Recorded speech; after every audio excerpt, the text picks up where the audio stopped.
love-filled in it. Awesome. Good morning. Good morning, guys. How are you? Thanks, Rob. And the other guys. How we all doing? Thank you, Robbie. Looking good, dude. Keeping your body tight.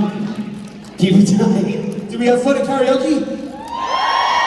It was so much fun. It was a good one last night. Great singing. Jesus Christ, it was really good. DJ, you played a blinder as per usual. Gil? I did what? DJ played blinder. Yep. Do you have that term here? I don't know what that means. I don't know where it comes from, but playing a blinder means you did a good job. Oh. Think you know it now? I don't know, I must actually check the etymology or whatever. I felt like a blinder. It could be. No, it pre-exists Peaky Blinders. Could be.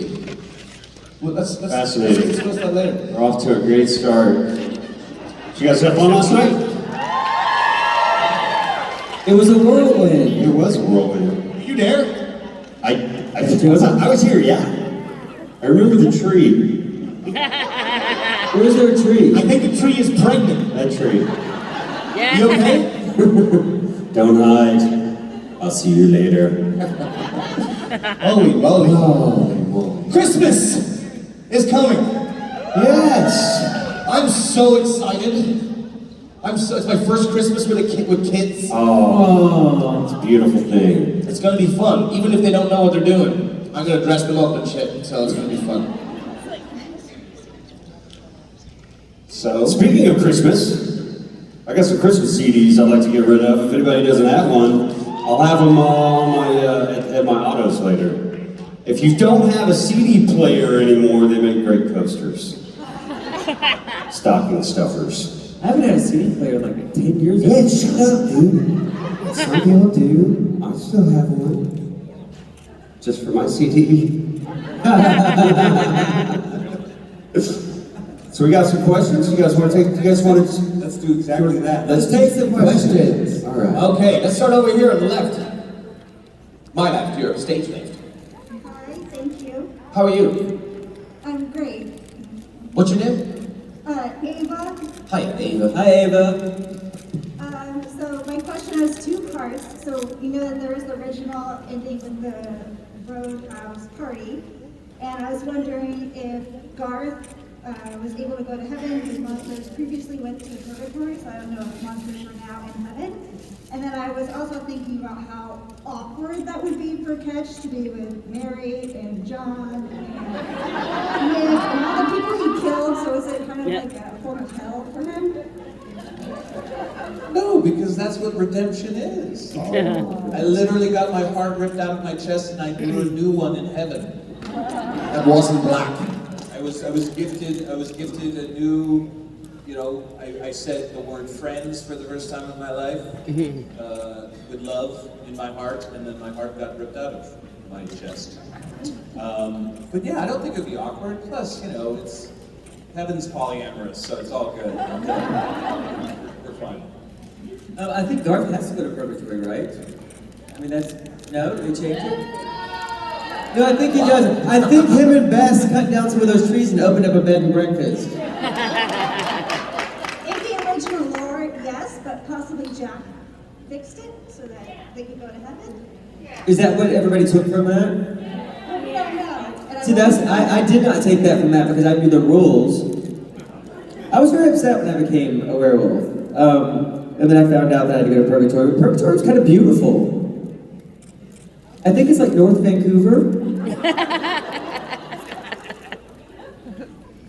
Yeah, there's a great breakfast spot up there. That's the truth. Thank you. Great question. Appreciate it. Hi. Hi, I'm Irina. First of all, I want to say thank you for karaoke last night. It's always the best night of the time. Oh, wow. I've grown to love it. I think my first one was like 2 cons ago, and me and Sam can't get enough of the karaoke. Yes, it's a good time. It's very fun.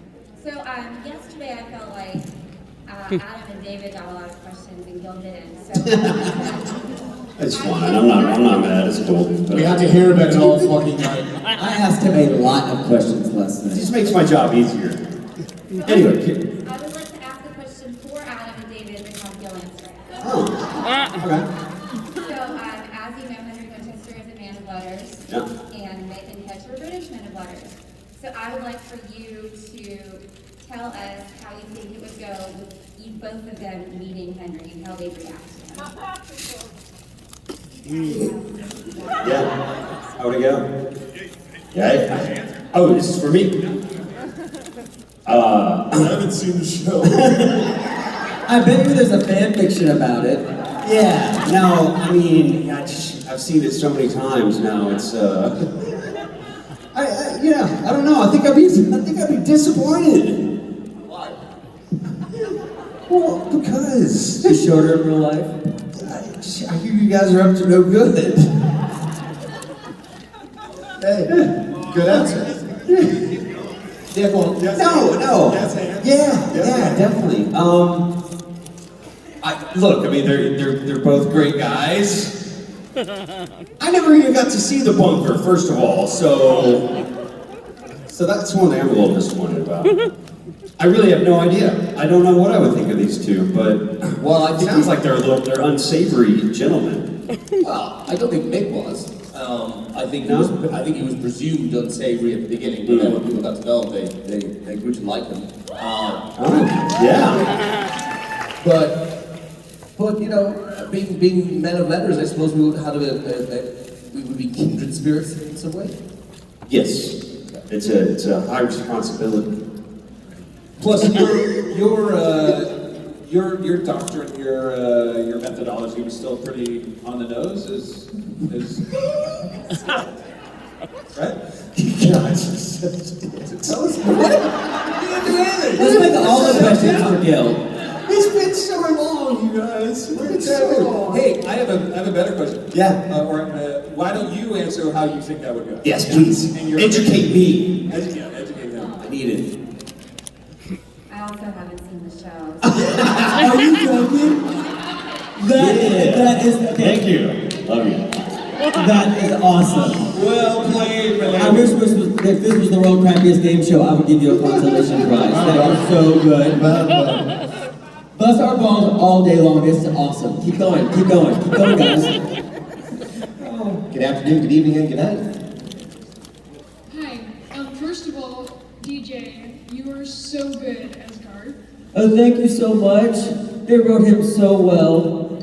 I love playing him. And then this is a question for the two British men of letters, so David and Adam. Gil? Yeah, no. Gil will field this for us. Please. So, I've said enough. David, there was, in like the gag reel for the 11th or 12th season, the two boys, Jared and Jensen, were making fun of the way that you said Chupacabra. So I was wondering if there was, for both you and Adam, if there was like any more difficulties with like the fake accent. Oh, well, I told that story yesterday I'm sorry for repeating where it was at our panel yesterday, but the very first time I met Jared was that episode 2, when he's tied to the chair. Was that Lotus, was it? Yeah. I would speak in my own accent, but then when they would call action, I would speak in my British accent. And Jared stood up and said, "Sorry, can we cut? I don't understand a word this guy's saying." And he did it again and again and again, to the point where Bob Singer was like, "Jared, stop." But everyone was cracking up except for me, because I was bright red and he didn't know anyone. But yeah, no, that was the only difficulty I faced with the accent. Jared, the episode where Ketch and Dean go into the alternate universe and they're in the bunker and they've got the mortar and pestle and they're making the brew, whatever the potion that opens the yada yada yada, the schism. Yeah. Gil is our resident canon expert, so I'll just go to him. The thing in this schism, whatever. But so they go on to my coverage, and Jared is standing behind the camera, and there was this thing. Didn't they have to go to Israel? Remember for the nuts? Yeah, There's a special nut, right? Nuts? Or balls? Balls? Yes, thank you. I It was used part to- of the, it was part of the search for this magical potion, whatever, in the mortar and pestle. And so Jared is behind the camera looking at me and I'm trying to talk to him. And he's doing a British accent back to me. And he's holding the pistol of the mortar and pestle, right? This big, the pestle and mortar. What am I saying? Mortar and pestle. Pestle and mortar, yes. And he's holding it like this, and then he's holding like the nuts like this. So, he's like, "Oh, is that right, Ketch? Is that what we're doing? Are we going to film this?" And I think that's the only time that he got me on like off camera, like to laugh, because you know how he likes to mess with everybody, right? But he's sitting there like, "Oh, is that what we should do, Ketch? Oh, quite lovely, right?" No, that's It took 14 minutes for Nuts to come up in this panel. I knew it. I predicted this when I saw the schedule that we're all going to be together. Hello. It's all downhill from here. Hi. Beautiful dress. Hi. Thank you. What's your name? Izzy. Hi, Izzy. I was just wondering, what's the weirdest or funniest dream you've ever had? It's what? Like, weirdest or funniest dream you've ever had? Dream. I dreamt I was a woman. That was kind of strange. You dreamt your what? I dreamt I was a female. Oh. I had the And I best lucid dream once. Has anyone here had lucid dreams and know how to do lucid dreams? Yeah, a few of you. Lucid dreams are where you're in that half-conscious state where you can actually control the dream. And I had an incredible Star Wars-based dream. I was an X-Wing fighter, and I got to dream it like for 2 hours, like doing battles and ships. And my nerd brain woke up so happy. I was just like, Dave Hagen's just like, I just flew an X-Wing last night. It was in the best mood. It really was. It's still a great dream. And it was probably about 14 seconds. I am a lucid dreamer. I went to a sleep therapist when I was a child, and he taught me how to control my dreams. And it's easy to do, actually.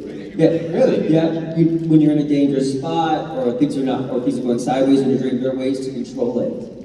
And once you learn to do that, you'll always be able to do it. So I've always been able to control my dreams, and always been able to wake up from them. Yeah, and have almost total recall of them, for real. I don't think Go I to a should. sleep therapist. I don't think I should say my weirdest dream in public. Was I in it? I think now you have to. 2 nights ago, I had a dream that I was being chased by a rattlesnake. I don't know what that's about. And I couldn't load the gun to kill it. Something's got to be there. And then that was followed up by, I don't know if you guys ever have the old actor dream that you show up to work and you know none of your lines. All the time. Oh my god. Terrifying. And I also have dreams that I'm lacking 2 PE credits to graduate from college. I have this dream all the time. So I have to go back to the following semester, take bowling and archery. I have this dream all the time. Bowling and archery. Yes, I'm serious. That's funny. I have that dream a lot. Why bowling and archery? I don't know, but they pop up in my dream. I have to go back to my college, take for a whole semester, and take bowling and archery, and I'm embarrassed because everybody else graduated. And what do you change it to? Do you want to change it to? Well, what do you change it to? Because you can control your dream. Whatever just happens, it's not threatening, it's just there. Okay. I mean, it's not like I'm being chased by a rattlesnake. But here's the thing. So I don't know how I developed this, but when I'm in danger, I'll start to backstroke and fly away. For real, that's how I get out of sticky situations in dreams. I need to go to the sleep therapist you went to. Yeah. Dr. Carver. Dr. Carver. He's probably dead now because we're old. Thanks for your great question. Thank you, Izzy. Hello. Hi, How are you? I'm doing well. How are you? Great, thank you. So my name's Michaela, and Hi, Michaela. Hey, Michaela. Thanks for coming. okay, I got it. So my question is for all of you guys, and obviously you guys have interactions with fans all the time. I mean, we're all here, and this is just absolutely incredible that we get to be here right now. Thank you so much. We're happy to be here. And I was just wondering if there were any like specific moments, memories, or like interactions that were like really funny or crazy with fans that you can remember that like made you laugh or just anything in general. Or call the cops. There's You say those. What? Or call the cops. I had a scary fan experience at Rhode Island Con a few years ago. The cops had to come. For real. It was terrifying. She was a Supernatural fan. Elaborate.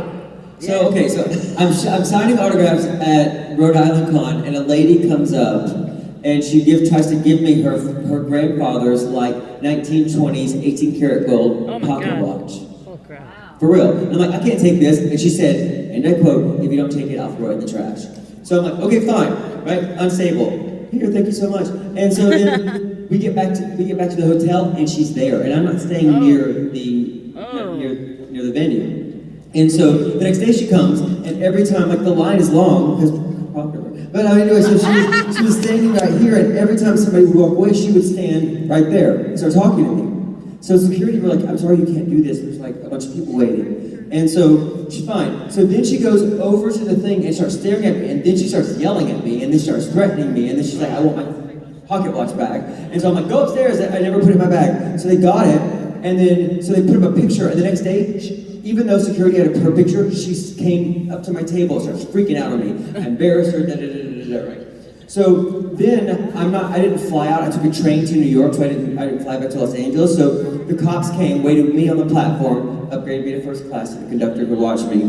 But they wouldn't let me leave until she was gone. A couple weeks later, I get back home to LA. There is 20 pages of her journal that she's mailed to me to my home address with a bunch of gift cards for pubs around Boston. And none of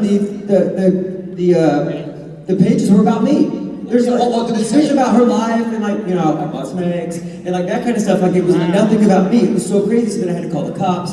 They had to do a thing. And then I went to do press in New York for a TV show, and we're staying at like the old like London hotel where they used to put us like on 57th or something.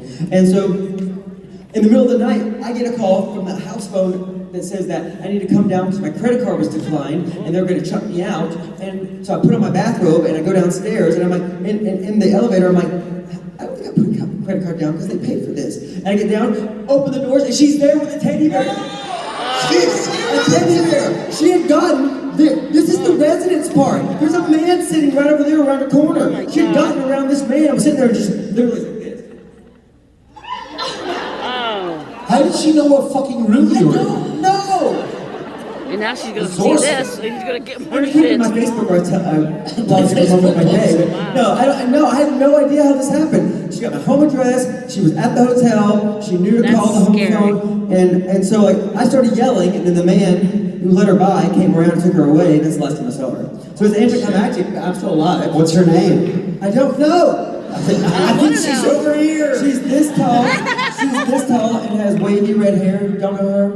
I think I met her. She's from Boston. She's from Boston. Okay. My favorite part is the gift cards to pubs from Yeah, Boston. just random gift cards. Did you use any of them? I've never been to Boston. Well, I don't think I could top that. Yeah, wow. All of my interactions have been very positive. Pretty lovely on my side. I think David, a couple of comments ago, someone fainted at the Fainted table. at my table. Someone Autograph table. fainted. And it was actually turned out to be a lovely story. But honestly, I think that I've had thousands and thousands of incredible experiences. One of my favorite things, though, because I did fine art in college for my architecture degree, I love the artists in this community. Can I tell you about the people who make and build and create stuff inspired by this? Who's the beautiful lady that's here with her mother, and she had her jacket, the leather jacket. Are you here right now? She a couple of cons ago, she painted on the back of this long leather jacket, a painting of myself and David as catching. She did one this kind of me. You did that before for somebody else? This is what being cheated on feels like. Yeah, but you're like Sonny Kirk Blushing, but you're dead right. The art always blows me away. It's pretty great. The talent of some of you guys is. Somebody did a portrait of me that's on the table in the green room. It's really gorgeous. Give yourself a round of applause for amazing art. Yes. Thank you. Hi.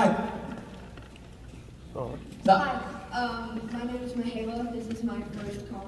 Whoa! Give another round of applause. Awesome. My question is for all of you, but I just wanted to tell PJ you've been a big inspiration for me throughout the past year since I started following you, and I just wanted to say thank you for that.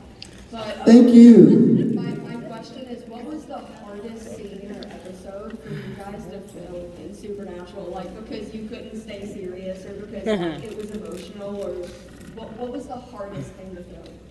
I think for me, it was both the hardest and probably the most enjoyable scene was my last scene. Not the last scene where David kills me. But the scene we shot with when Dagon comes down we shot a night shoot for about 14 hours. And it was just an incredible experience. But I was sad, very, very sad by the end of it. So for me, that was the hardest scene to shoot, was my last one, because I knew I was finished. Well, I didn't, but I ended up being, if you know what I mean. Mine was with me and Jensen for the 4 days that we were out in the rainforest of North Vancouver, and it snowed, which is really cool actually, because it rarely snows, it stays. And we were in the AU, and we had this snowstorm came in, and it was this magic thing where all the redwoods and pines up there, they have this moss that grows over them because it's a northern temperate rainforest. And so the snow was hanging out there. It really looked like an alien landscape. But it was cold. It was really cold. And it was just me and Jensen and a few others out in the snow. So, and at night as well, we had to shoot at night. So environmentally, it was really tough in terms of the cold and logistics for the crew and everything. But that kind of, when you have that visceral environmental stuff impacting you, and it's just kind of me and Jensen in the trenches together, it was like really bonding, really fun, really creative, interesting work, I thought. And then it kind of, the snow melted on the 5th day. And if you know about continuity, that would have been a nightmare if the snow had melted before. So we had this beautiful 4 days of snow in the alternate universe. We got to play out in the woods and tussle in the snow. So really challenging, but I feel like it showed up on the screen. I would say mine probably my death. But then also remembered there's a scene where I'm sitting in the back of the Impala with the boys, and they're in the front seat. I'm sitting in the back, and I had to hold soup, like mushroom soup or something, in my mouth, because I get out of the car and vomit. And I had to hold this in my mouth for a few minutes, and it smelled the farts that were coming from the front seat. It was pretty gross. For me, probably the least fun scene to shoot was the dinner party where we all had to eat those giant gelatin cow hearts. And you have to chew them up and swallow them, and the more you chew them, the bigger they got. And so all the werewolves just kept trying to take the bread and dip it into the blood and eat that. And they're like, you're not telling this. You got to eat those gelatin cow hearts. And the most embarrassing probably was like the first time I had to wolf out, because you're doing that without special effects. And I talked about this yesterday in my panel, but this is what it looks like. You're doing that in front of 200 people who are behind the camera just doing this. I'm like, I know this looks dumb, they're gonna fix it post. Yeah. Great question, thank you so much. Thank you, and thank you for saying that, you're very sweet. Come and find me later and I'll spray us both down and hug you. And then get thrown out. So all of your characters, oh sorry, my name's Auden, sorry. Hi. So all of your characters are in different parts of the story, and some even don't even interact. But my question is if all 4 of your characters had to be in an episode, what would it be? Oh, I think we would move to Pasadena and open a bed and breakfast. Would it be? Yeah. Okay, so if we did that, what would each of our jobs be? Okay, so I'd be front desk. I'd be the accountant. Hi. I'd be security. You'd be security. Gil, would you be there? I'd be the bartender. Oh, that's definitely true. Getting high in your own supply. And Mary Winchester would be there making peanut butter and jelly sandwiches. Oh, I like it. For breakfast. yeah. Would you guys come stay with us? Yeah. Come on, Garth's B&B would be awesome. Hey, what do you mean Dark's B&B? Well, because I already opened it in Purgatory because I cut down all those trees. I'm not going to do all that work. My name's not going to be on it. Hi. Hi. I'm Teddy. Hi. My question was, you probably got this many times probably, but who is the funnest person to work on set with? Me. They all were great. Like, it's just it's hard to pick one out because there was so much fun had on that set. Like, you know, I've been on many sets in my life and never had as much fun as I did on the Supernatural set. And it led to such great work. Obviously, the show went for 300 odd episodes. I've never seen so much camaraderie and so much fun. Like, again, we say this all the time too, which is they take the work seriously, they don't take themselves seriously, and when you have a crew that's, I think it was 50 plus that it started, that stayed, the whole 50 plus people. That's huge, that's never happened. Remarkable for a TV show. So what David means, like 50 of the crew, like everyone from the directors right to the caterers, or like a lot of them are the same people, stayed for 15 seasons. It never happens. And you know, when me and Dave started on the show, it was already a very well-oiled machine, and you knew the behemoth that it was because you heard about it with friends that worked on it, whatever. And I had the same experience on ER. Was another one that it went 15 seasons, and so a lot of that crew had been there since the pilot, and they had children. They saw their kids grow up, and it was very special. But for me on set, I'd say obviously the boys were fun to work with, but Elena Huffman and I worked together the most. Who played Abaddon. So she and I, became very close through that whole experience. They're still friends to this day. So I'd say Elena. Jared, thank you for your question. Jared, No, seriously, Jared. Hello. hello. Hey, I'm Melissa. I'm from Alabama. Hey, Melissa. I love I that can hear. accent. Where from Alabama are you from? More evil, okay? Not roll. it's a person. Okay, so my question would be, what character from any series, movie, show was your favorite for like each of you? I mean, I have my version of which would be mine, but That's hard. What's yours first? okay, so I like to use character names instead of your real names. Okay, so Catch would be in Yellowstone. That would be for sure. I would never see it. Right? Okay. And then, let's see. Oh, so you mean like what? Our favorite roles. Yeah, what would be your favorite like characters you play? Well, that's a hard question because they're like all parts of us. You know what I mean? No, make sure. Stop lining into it. But you gotta have a favorite moment. For me, Don Draper. All right. That's one that popped into my head. For me, it's Jed Bartlett. Who? Jed Bartlett.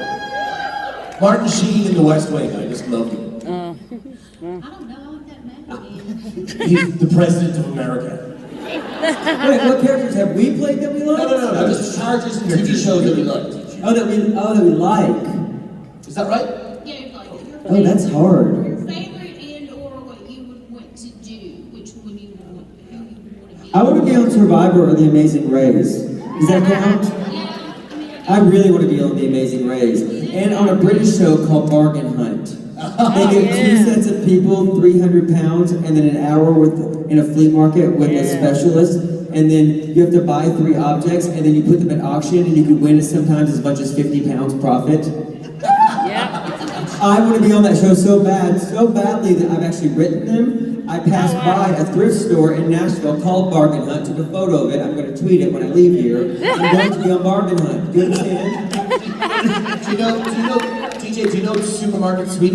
Yeah, I love Supermarket Yes. Yeah, that's a great show. I Yeah. love Supermarket Sweep. You just go through and just clear all the shelves and run around. The poor people have to clean that up, though. But that's what they're doing in LA right now for real. I would, Cheese has gotten so expensive. Have you noticed this? I was in a meltdown at Kroger's the other day. I was like, how are people affording to eat? This cheese used to cost $2 an hour. It was $7.50. I got mad. Mr. Kroger, you're taking the piss. See, this is what's on my mind, and I have to tell you this or I'll explode.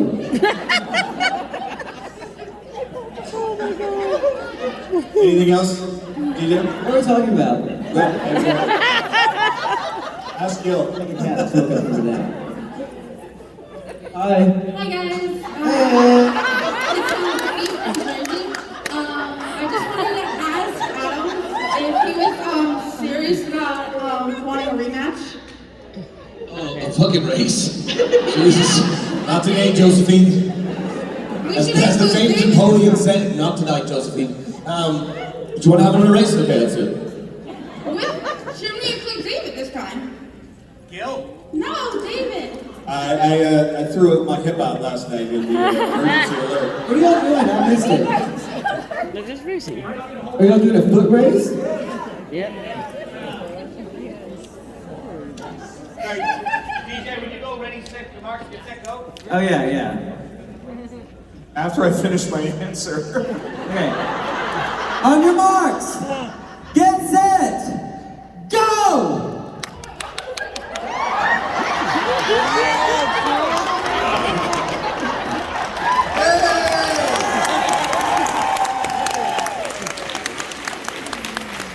That was good, y'all.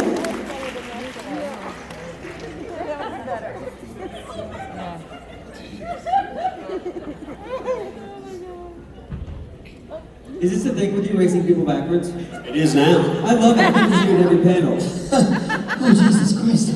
I'm so thick. I got tired just watching that. Did you all have to get up at last night, 4 o'clock in the morning? You guys growing up? Holy There shit. were like buzzers and sirens outside, and we had to go into the garage. Yeah, who left your hotel room? Here, so here's the thing. Not many of you. Our hotel announcer said, grab pillows to protect your vital organs. Yeah, Oh, so I went downstairs. What the fuck? Pillows to protect your vital organs. At 3 in the morning. I still stay in bed. I you couldn't have got me out of bed. I was like, well, here we go. Tell my wife and kids I love them. And it was like, if you're on a high floor, go to a low floor. I'm like, damn it, I'm on the top floor. It's kind of weird up I only here. went down because Sam Smith texted me, she said, you need to come down here.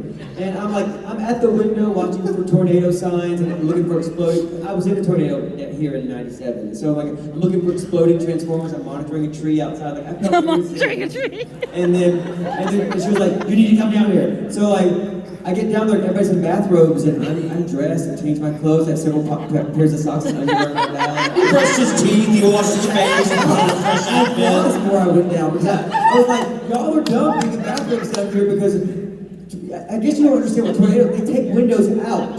They take things fly out. And we won't be able to get back up here. So I was like, I'm not gonna be stranded. With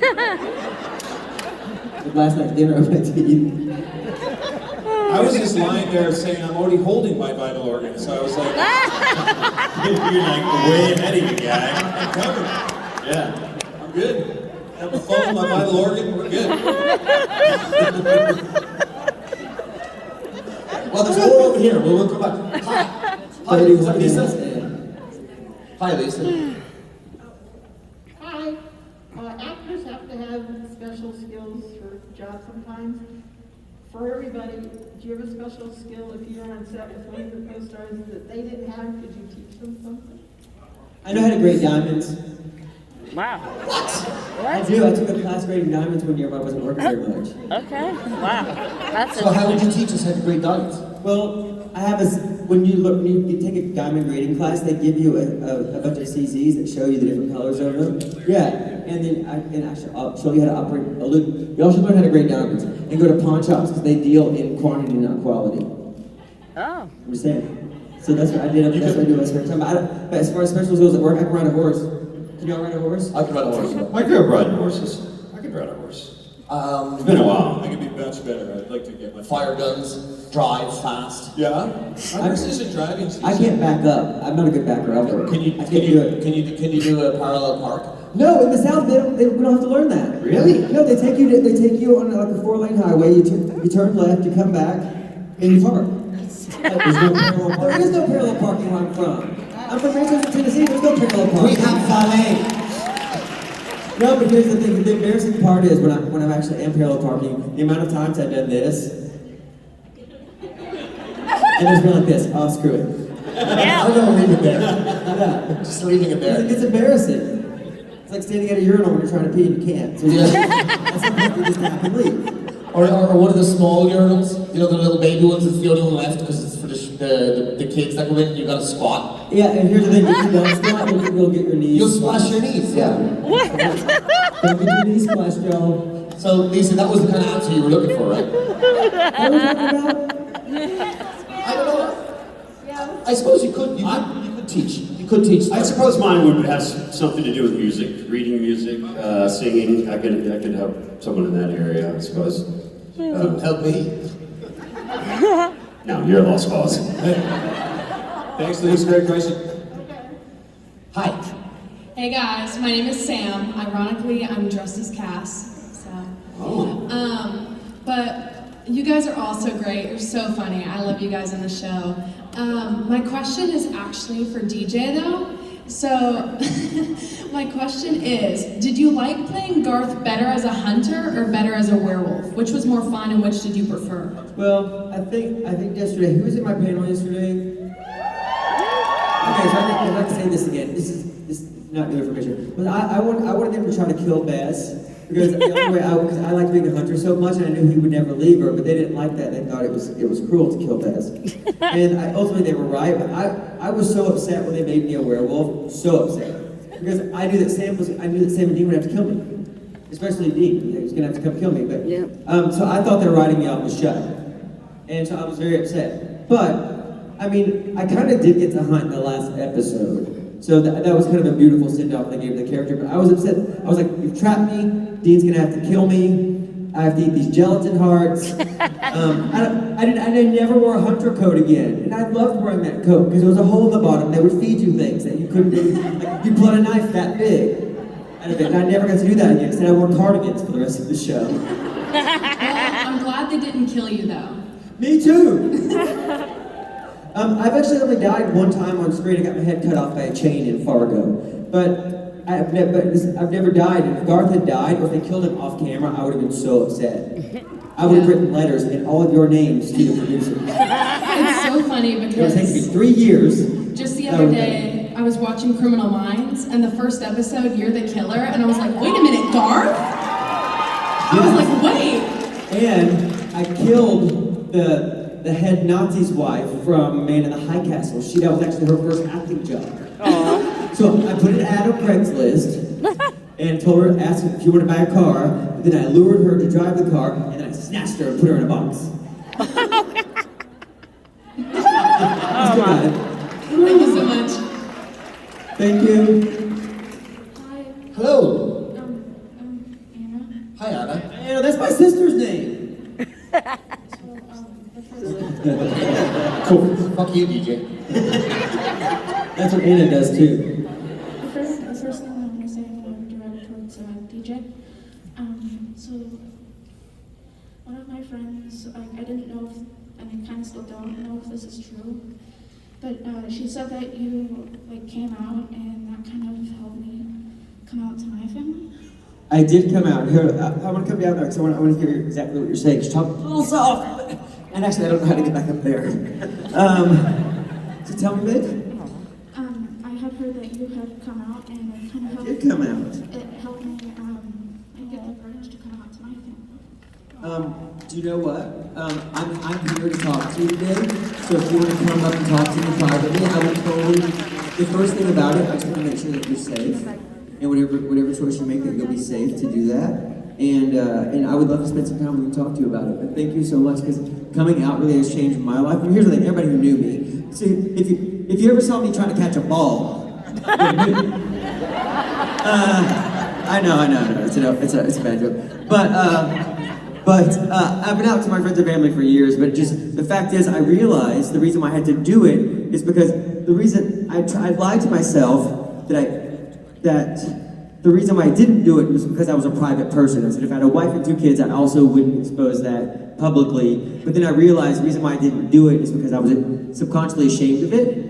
And I was worried that you guys would think differently of me, and people in the public would think differently of me. And then when I released that, it freed me. It was a burden I didn't even know I was carrying. Thanks, guys. But seriously. So when people ask me if they should come out to their families, and especially younger people, and what they should do, my first question always is, would you be safe if you did that? because we still live in a world that's a little dangerous. And I'm here to talk to you. So if you could come to my table, I'll take some minutes and we'll talk about this, okay? All right, I'm here for you. I'm here for you all. How do we get back up here?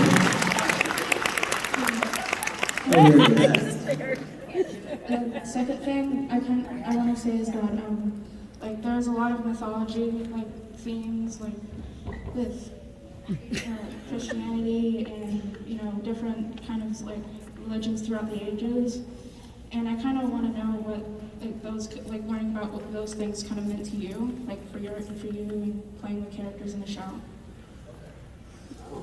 If the religious aspects of the show have affected us in some way, I suppose I didn't really look at it like that, but it's an interesting question because I grew up Catholic and I was an altar boy and went to Catholic school and everything, and so it never really dawned on me until this question there, because a lot of the mythology in the show and a lot of, as you said, is kind of has religious connotations. Yeah, actually, I don't know why I'm speaking because it's actually just dawning on me now. But yeah, it definitely had some kind of effect. I just don't know what.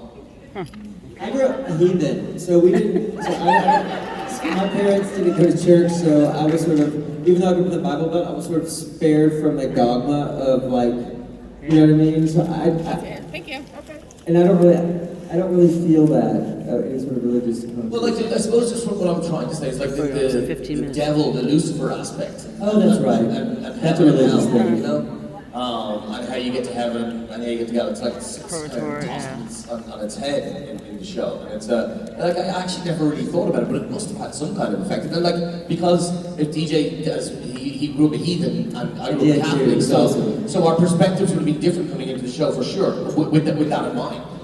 Okay.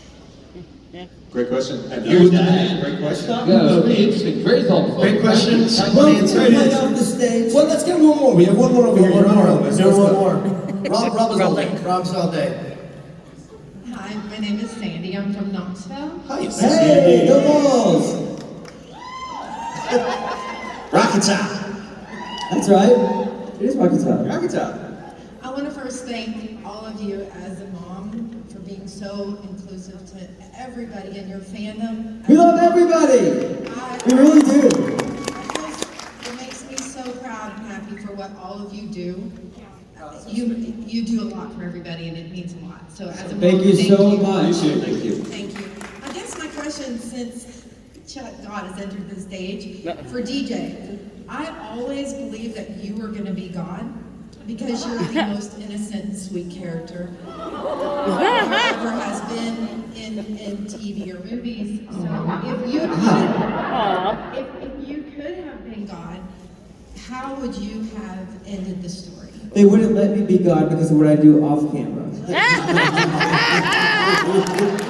Yeah. They're like, we just can't do that to God. We cannot do that to God. No, here's what I would have brought everybody back and then given everybody a fresh start, restart, and everybody would have had equal access to make the choice between heaven and hell. Right? And a free will for everybody, monster, and a pay raise. And 2 weeks in Hawaii for everybody. Yeah! You can do that. Fuck you, Rob. Yeah, fuck you, Rob. Thank you for your question. Thank you. Thank you. Love you. Love you. Thank you to these guys.